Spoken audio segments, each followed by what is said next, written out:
EVM demo સાથે ભાજપનો અનોખો પ્રચાર, મતદાન કેવી રીતે કરવું? મહેસાણા મનપા ચૂંટણીમાં અનોખો પ્રચાર, ભાજપના ઉમેદવારનો ડોર ટુ ડોર સંપર્ક તેજ. મહેસાણા શહેરમાં મનપા ચૂંટણીને લઈ રાજકીય માહોલ દિવસે ને દિવસે ગરમાતો જઈ રહ્યો છે. વોર્ડ નંબર 2માં ભારતીય જનતા પાર્ટીના ઉમેદવારો દ્વારા અનોખા અંદાજમાં પ્રચાર કરવામાં આવી રહ્યો છે.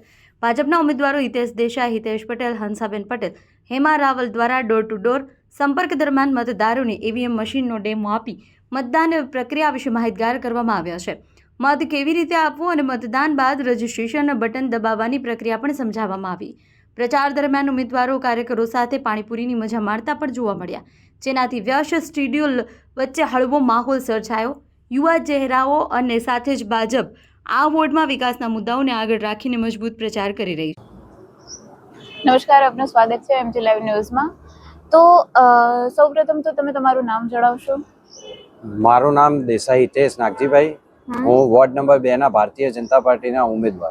જી, તમને જે ભાજપ તરફથી ટિકિટ આપવામાં આવી તે અંગે તમે શું કહેશો? મને જે ભારતીય જનતા પાર્ટીમાંથી ટિકિટ આપવામાં આવી, એક કાર્યકર્તાની કદર થઈ છે. જે 2010થી લઈને 2025 સુધી અલગ અલગ જવાબદારીઓમાં યુવા મોરચાથી લઈને સંગઠનની અંદર ઘણી બધી જવાબદારીઓ નિભાવ્યા પછી આજે પાર્ટીએ એક ઉમેદવાર તરીકે મારી પસંદગી કરી છે. તે બદલ હું ભારતીય જનતા પાર્ટીનો આજીવન ઋણી રહીશ. જી, પબ્લિક પાસે કયા મુદ્દા પર વોટ માંગશો તમે? હવે પબ્લિક પાસે જે આખા દેશની અંદર અમારા માનનીય શ્રી યશસ્વી વડાપ્રધાન અને આપણા યશસ્વી ગૃહ મંત્રી અમિતભાઈ શાહ સાહેબ ના જે વિકાસના કાર્યોના સાથે અમે વોટ માંગવા જઈએ છીએ. જી, જીત્યા બાદ તમે સૌપ્રથમ કયા પગલાં લેશો? જીત્યા બાદ અમારા જે પણ અમારા વિસ્તારના પ્રશ્નો છે એ પ્રશ્નોને અમે જરૂરી માત્રા આપીશું. જી, જેવી કે સુવિધાઓ, પાણી, ગટર, લાઇટ, પાણી, કોઈ પણ પ્રશ્નો છે એ અમે હલ કરીશું જોડે રહીને ચાલે. જી, ઉંમરલાયક લોકો માટે તમે શું સુવિધા આપશો? હવે સિનિયર સિટીઝન પાર્ક બનાવીશું. અદ્ભુત. શિક્ષણને સુધારવા માટે તમે લોકો શું પગલાં લેશો? શિક્ષણને સુધારવા માટે અમારા વિસ્તારની અંદર વોર્ડ નંબર 2 ની અંદર અમે એક ગવર્મેન્ટ સ્કૂલ લાવવાનો પ્રયત્ન કરીશું. જી, વરસાદી પાણીના નિકાલ માટે તમે શું વ્યવસ્થા કરશો? વરસાદીના લાઈન માટે જે પણ અમારી જરૂર પડશે અમે લાઈનો નખાઈશું વરસાદી પાણી. અને કમળપત 2 ની અંદર જે અમારા મુખ્યમંત્રી ભૂપેન્દ્રભાઈ પટેલ સાહેબે જે ખાતમુહૂર્ત કર્યું છે એ હવે આ ચૂંટણીના પછી એ કામ ચાલુ થવાનું, તો એની સાથે સાથે પણ અમે વરસાદી પાણીની લાઈનનું પણ કરીશું જોડે. આજના સમયમાં ચોરી, લૂંટફાટ વગેરે વધી રહ્યું છે, તો તેની માટે તમે લોકો શું પગલાં લેશો?